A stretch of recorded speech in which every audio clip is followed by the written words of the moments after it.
next time it won't be the same. So just go, I ain't picking up that phone. If you leave, please don't come running back to me. I'm sick of analyzing and apologizing every time I come to realize I'm trying too hard to ask for your help. So just go.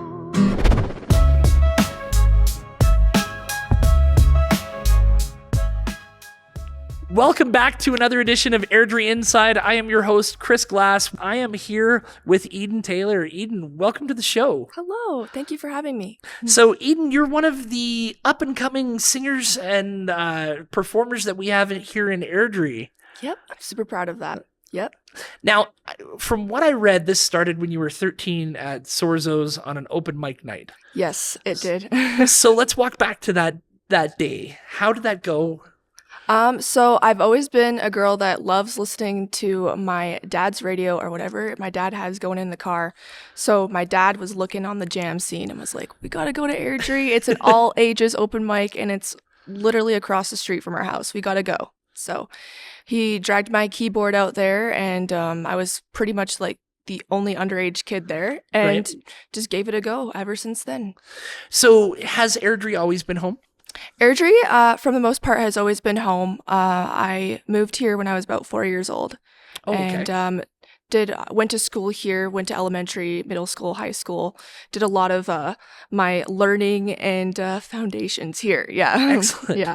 Now, which high school did you go to here? I went to George McDougall. That's right. We have another Mustang on the show. Go Woo! George Mac. Best school in Airdrie. I have to throw that in because the first 3 or 4 guests we had were all Birchurch Chargers, and I was starting to think we need to break that trend. So I'm glad to have another Mustang on. I'm proud to represent always. Now, you've gone down the musical path, but that wasn't always the case. There was at some point where sports were a big part of your life. Mm-hmm. So let's talk about that and what made that transition for you. So like I said, my dad was very much the music. My mom was very much sports. She had no musical bone in her body. So a way that I could kind of see her eye to eye was playing sports. And I really did enjoy it. I played with my twin sister growing up and we played basketball. And that was kind of like our go-to sport. We would find each other on the court and we were each other's secret weapon for a while. Right. And I take the same morals from sports to music. That if you want to get to that point, like the same level of practice, the same level of, dry land training to get to that point, it's the same thing for music as well. Right, and there's a side of it, like everybody that I've talked to in the music business, it's a hard business, right? Mm-hmm. Like you get rejected, you get some dead ends, you have to turn around, you have to regroup, you have to refocus, and that's a lot like sports too. So it's a transferable skill, that kind of resiliency being built in. Oh yeah, like sometimes you're not going to be played, and has nothing to do with you. It's just because you're not ready, and it's not your moment, or it's not your time yet. It has nothing to do with your capabilities or your potential. It's not the time, and that's kind of like sports. It's like you're not at the level to play. You're not at the level to be thrown on the court yet. So it's just same morals apply. Now, after that time at Sorzo's, where you bring your voice out for the first time in front of a live audience, where did you go from there? So I was always a band kid, playing piano and my saxophone.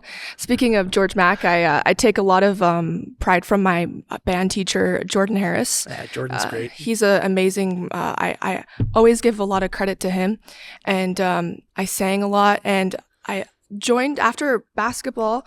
I made the transition to join the Young Canadians of the Calgary Stampede. Okay. And honestly, it kind of felt like an episode of Dancing with the Stars a little bit, because I was transitioning from this like heavy sports world into performance world, and taking a lot of input and advice from professionals and people that you see on the stages all over Calgary and all over Canada. Now, switching over to the Young Canadians, and you mentioned your dad's jam sessions on the radio.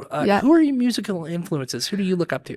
I would say Sheryl Crow is my biggest influence as an artist because she is all over the place genre-wise. Right. Like, you couldn't classify her as country or rock or blues or anything, and that's what I kind of relate with. Yeah. I feel like I'm always trying to find where I am musically, and I'm just like, you know what? I'm just going to sing what I want to sing and put out what I want to put out. One of my favorite Sheryl Crow songs, and I listen to it quite regularly, is The First Cut is the Deepest. I just love that song. Her voice and the clarity of that. Oh, yeah. It's just amazing. So it's cool. You hear a lot of Taylor Swifts, you hear a lot of those sort of artists as the inspiration. So it's great to hear Sheryl Crow. Oh, yeah. She was one of the best concerts I've seen, too. Excellent. Yeah. Anybody else that really sticks out? Sheryl Crow, I would say Alicia Keys. I really like Sarah Bareilles too because she's done a lot of work independently, but she's also done a lot of work with Broadway and put her music into film, and that's something I really would like to get myself into as well, not just writing for myself, but writing for other projects. Oh, right. So you brought your guitar here today. I would love for you to play some songs in between the interview, if that would be okay. Yeah, of course. How's your voice? Are you warmed up? Oh yeah. I have that morning voice for you, but you know what? It's just like Phoebe from Friends. It's gonna be, just like a different flavor for you guys. Well, I would love for you to play one song now, and then we could get into. I really want to talk about your Nashville trip, of course, because I know it seemed like such a dream come true for you. So, but what do you have for us today? I'm gonna play for you guys a song called Evelyn and Green. It's a song that I wrote with a girl named Chantel Dixon while we were in a songwriting program together. And it's a song about being an outsider and not always being seen, and heavily overestimated. So it's not just a song for me, but I feel like it's a song for a lot of other people out there. Excellent.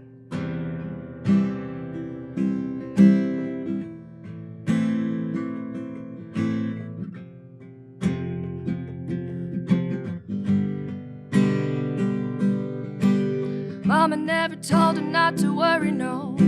She pleaded with her, leave this town and survive. Daddy only whispered them a goodbye, darling. With clipped wings, she never fly. She hardened in the rubble she was living under.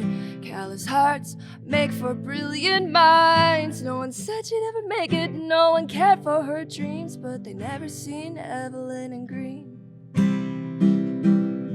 It's like those Hollywood lights, hers alone,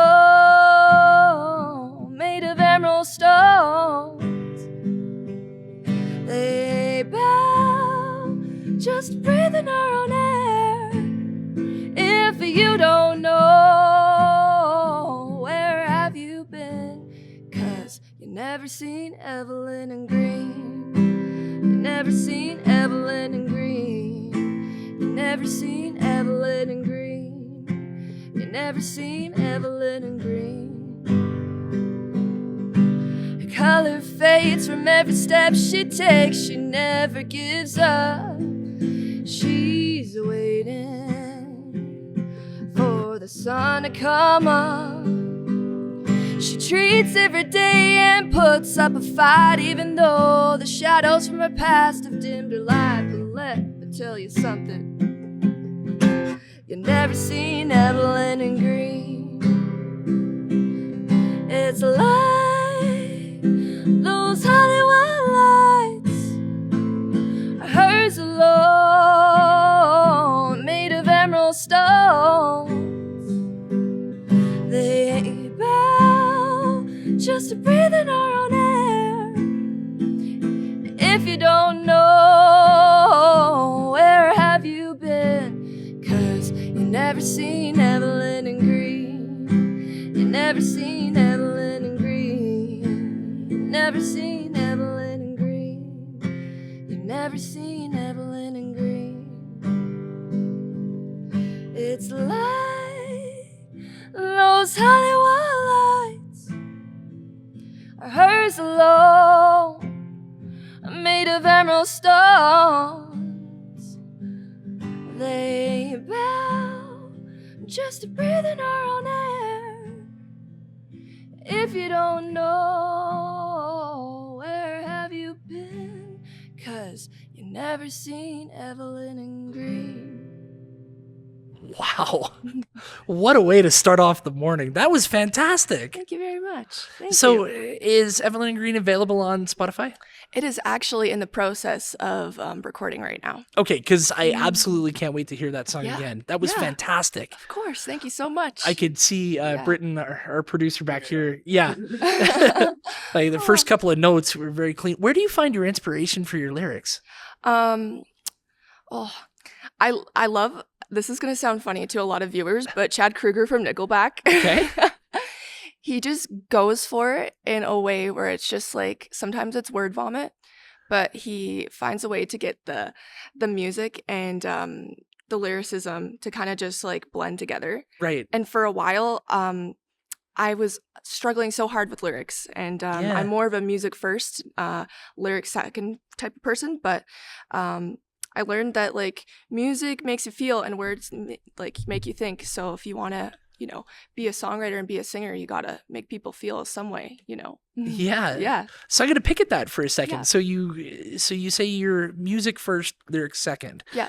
So walk me through the process of writing a song. Mhm. So do you find a harmony? Do you find a beat that you like? Do you find a set of music that you design and then you find the lyrics that match it? Or Mhm. walk me through that. 'Cause So that's fascinating to me. yeah, everyone's process is very different, but mine is, I usually, I'm not just the guitar player, but I'm a piano player. So I will usually have a piano, because piano's mother of all instruments, and it's kind of good so I can kind of have like a layout of everything in front of me. Yeah. And I'll just try to find like a groove or a chord progression that I find fits well for the key or like my vocal range.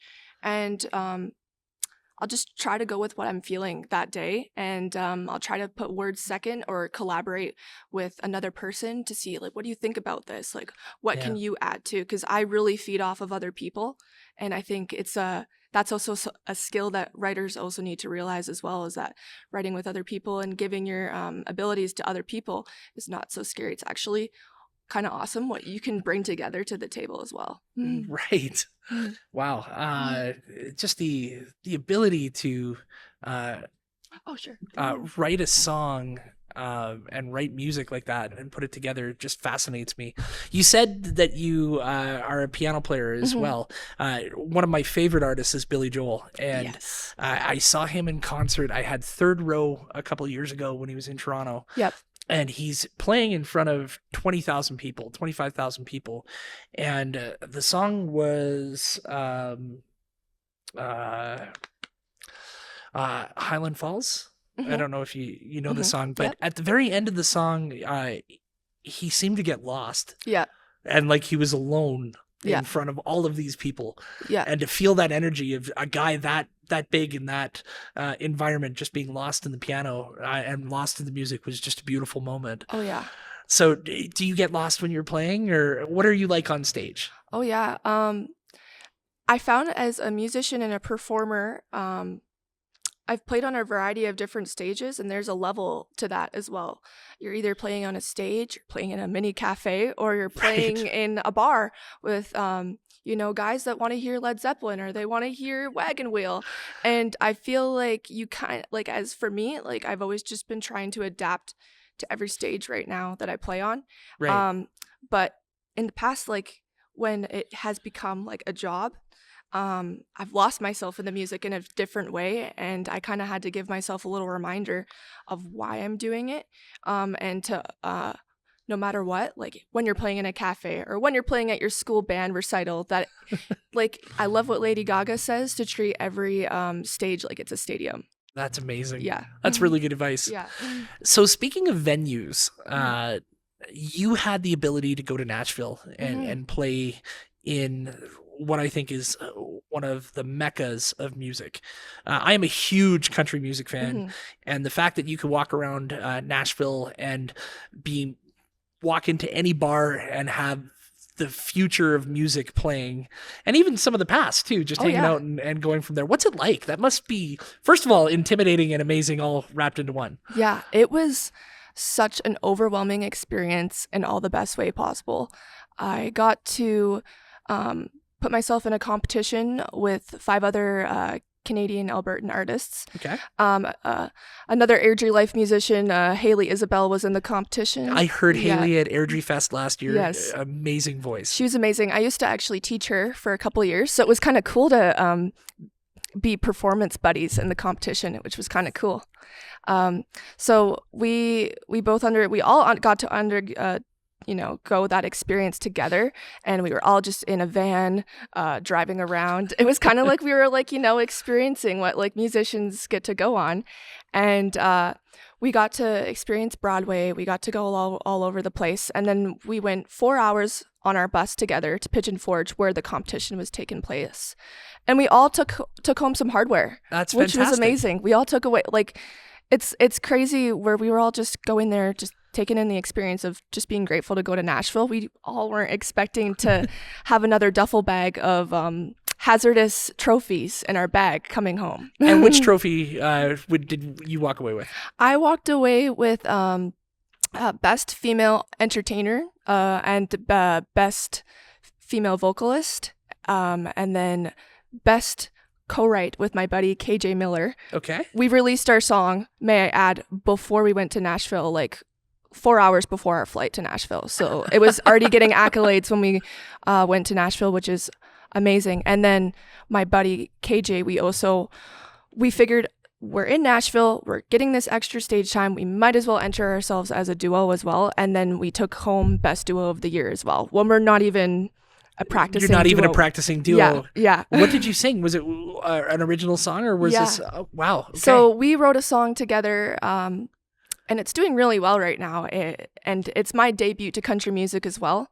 And that's how I figured out I can still kind of float in all these type of genres, and it's through these collaborations. Right. And he is a main reason of why I got to go and figure out all this country music. And I wrote this song with him, and usually singers like to take their music and use it as their own from a co-write, but he just had that Rascal Flatts type of sound. Yeah. And I'm like, oh yeah, that's going to get me to Nashville. Yeah, I'm like, I've got to sing with this guy. I got to figure out what I can do with this guy, because he's got the voice and he's got that country music drive that I couldn't find in anybody else.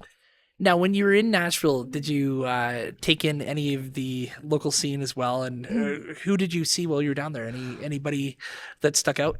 Oh my goodness. So I got myself into one of the biggest open mics of the world, and that was the Bluebird Cafe. And iconic. Iconic stage. Yeah. And that was on the way back from the competition.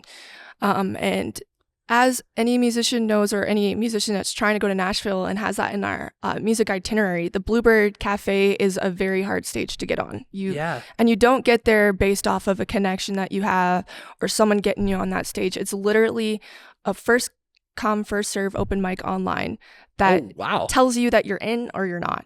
So all of us on the bus were hotspotting our phone, using our Canadian eSIM cards, and I had my iPad out on my phone, and I hate to say this, but I was literally the only one on the bus that got on to the list. Wow. So I knew it was kind of okay, I got to take this moment here, and I got to think about what song I'm going to sing.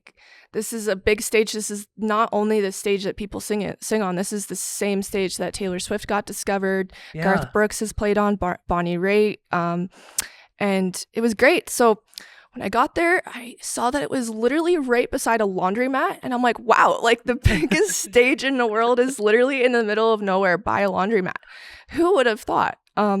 Which was amazing. So I walked in, and I was in line, and it was kind of great because when you're on the list of open mic, they're like, yeah, you get to go in and choose your spots first. And this is my first time in Nashville. Everyone was sending me direct messages how the heck are you getting in here? I've been in Nashville 4 times, and I've never been able to get into this room. So for me, it was kind of pinch me. I don't know what's going on. So I walk in, and I'm on the list. I'm number 9, and you have to be very professional on this stage because it's not It's not a hurry up and wait. It's like you get up, you plug in, and you be respectful for the next person. This is professional. You got your time, and you gotta, and like don't play a 7-minute song. Like get up and do, like, you got a purpose and go. And you only get one song. You only get one song. One song. One song. So it was a great moment to collaborate with everybody, but I was really trying to take the moment. I was like, I know if I don't take this moment by myself to sing a song, I'm going to regret it. So I sang another unreleased song, which was good because I don't know why it's good to push the songs that you already have released, but I'm like, I need to sing a song that I'm just really feeling right now. I'm on this stage. So I sang a song, like one of my songs that I felt showcased me, that wasn't just country, wasn't just, it showcased my vibe as an artist. Yeah. And then from the corner of my eye, I spot out someone very legendary. And I almost forgot my words because I saw him putting up his phone. And that legendary person was Kenny Loggins. Wow. Yeah. Yeah. He was in the audience, and I couldn't keep it together because I'm very, like I said from the start, very love my dad rock music. So Yeah. I see, Kenny Loggins, I'm here in Footloose, Danger Zone. Yeah. Everything. And he's recording you. Yeah, he's recording me. Like, Right. It's not like I'm having to go up to him.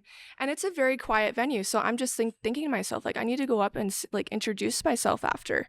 Like, but then it's like so awkward because like there's like 10 other performers that are going up, and I'm like, oh my goodness. Like, I'm like about to forget my words, but who would think that an artist like that, it just proves that like no matter where you are, like I said, you don't know who is watching. You could be playing at a open mic, and you think that old man in the corner is just someone's grandpa, but you don't know that it actually could be Kenny Loggins in the corner. Yeah. And you never know when your moment is going to come, right? Yeah. Like, so performing for that room or performing at a cafe, you never know whose eye you're going to catch. Of course. Can I hear another song? Of course. 'Cause I would love to hear your voice one more time, perhaps 2 more times. Of course. But I'd love to hear. What do you have for us next? I'll play you guys that song I was talking Yeah, I was about going to on the ask, but Bluebird. I didn't want to push it. But I'd love to hear what you played on the Bluebird stage. Yeah. So this one is for my over-analyzers and overthinkers out there.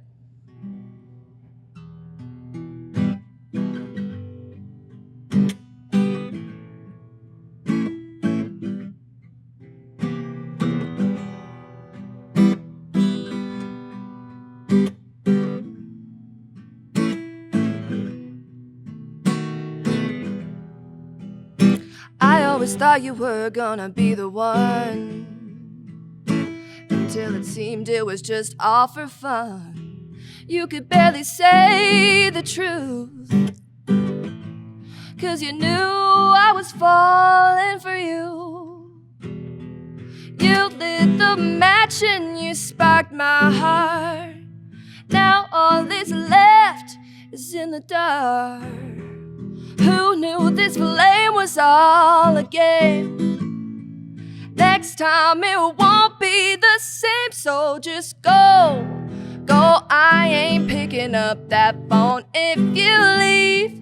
Please don't come running back to me. I'm sick of analyzing and apologizing every time I come to realize I'm trying too hard to ask for your help. So just go.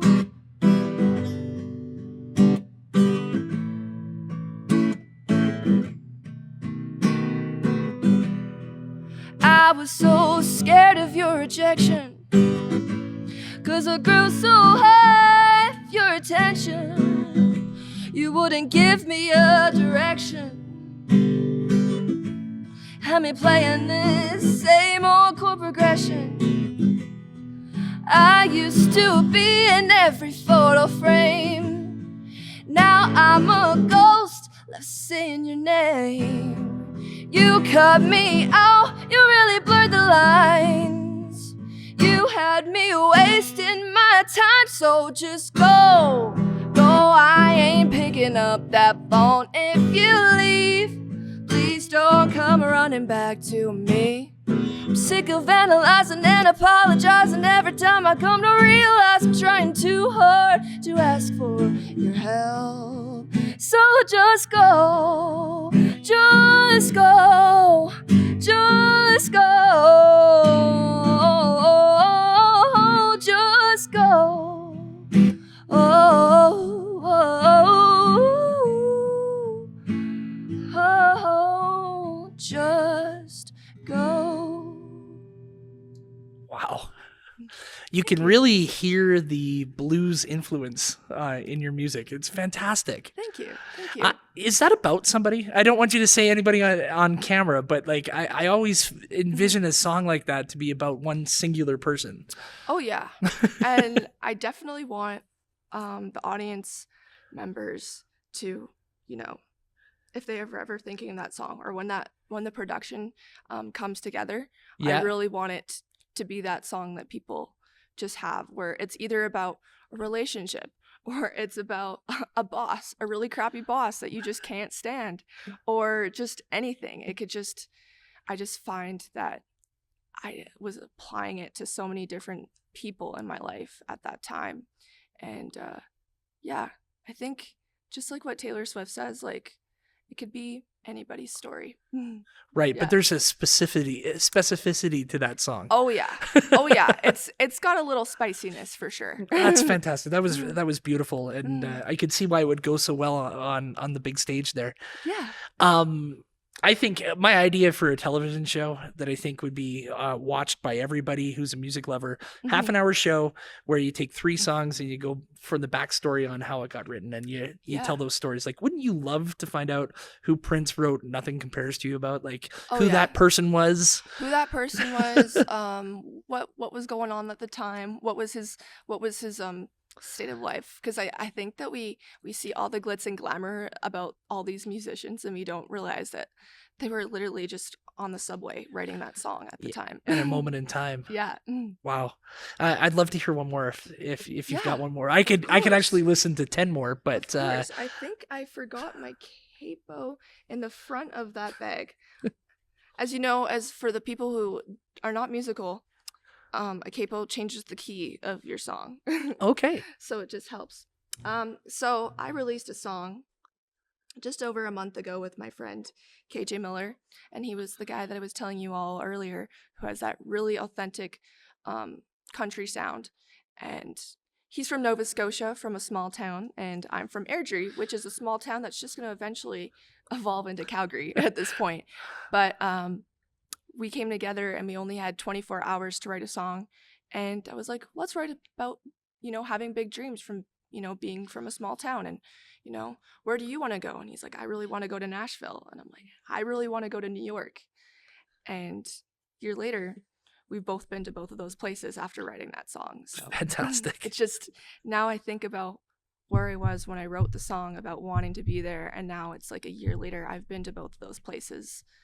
But I just always have to put myself in a box of where I was when I wrote that song, reminding yourself. So again, you don't ever get lost in the music. Right. Yeah.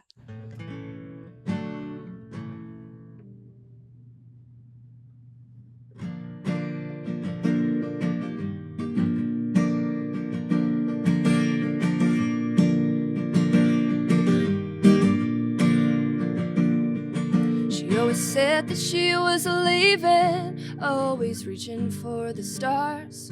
She didn't know where she was going, but she knew she was going far. She put a $5 in the gas tank, pedal to the floor. She always thought about going to Nashville, or maybe even New York. She's on the highway, chasing her dreams. She's going somewhere, anywhere, everywhere to find what that means. Oh, no matter how or where she goes, her heart will always be. Small town girl, big city dreams. Small town girl, big city dreams.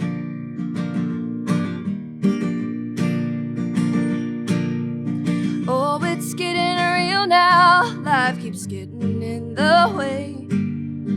past feels like a reminder, while the future feels like a race. The world keeps spinning round and round. She just wishes it would slow its pace. Then she stops to wonder and wonders if it's ever too late. She's on the highway, chasing her dreams. She's going somewhere, anywhere, everywhere to find what that means. Oh, no matter how or where she goes, her heart will always be. Small town girl, big city dreams. Ooh. Small town girl, big city dreams. Oh, yeah. Oh, ooh.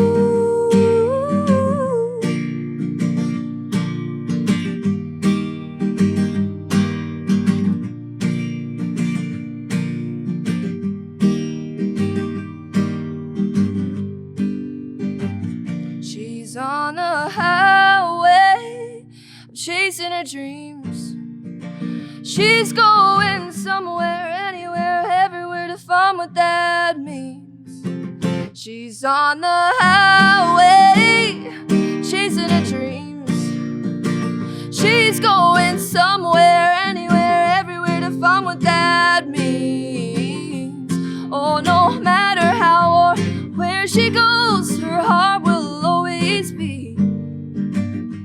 Small town girl, big city dreams. Ooh. Small town girl, big city dreams. She always said that she was leaving, always reaching for the stars. Wow. That's fantastic. Thank you so much for playing for me. That Of course. it's so cool to see the local talent that we have in Airdrie starting to get recognized and starting to be seen by the rest of the world. And those 3 songs were just great. I can't wait to get on Spotify. I know 2 of them are unreleased, so I'm Yes. going to have to keep refreshing to find them. But what advice do you have for people who are coming up in a probably a smaller city that's not necessarily known for their music yet? What advice do you have for the future generation coming up behind you? If you put your mind to anything, anything is possible. No matter what anybody's telling you, if someone's telling you that music's not possible, I would like to tell them that being an astronaut is actually more impossible. But people are more supportive of those people that are trying to become astronauts. So, you know what? I just say for those people out there that are trying, you know what? I'm trying to be an astronaut. That's the same thing. It's the same thing. So when people are trying to, put limitations on you as an artist, I would just, find someone that really inspires you out there that started from nothing and, listen to their album front to back. Because there wouldn't be an Eden Taylor or there wouldn't be a Sheryl Crow or there wouldn't be, a great out there without, a great inspiring them. Wow. Well, Eden Taylor, thank you so much for spending some time with me this morning. I'm inspired by you. That was fantastic, and I really appreciate it. Where can people find your music? You can find me on Spotify using Eden Taylor Music on all platforms, Spotify, Apple Music, Instagram, Facebook, wherever, Eden Taylor Music. And what's next? What's your next show? Are you touring coming up, or what's next for you? Yes, I'm playing a variety of different shows this summer. And I'm actually playing a lot of surprise shows too. So keep in mind, I might not be posting or advertising, but I might be on a stage, and on a really, really cool stage. So Awesome. Yeah. Well, thank you so much. Yeah, Thank you for attending another episode of Airdrie Inside. We'll be back with more great episodes after this.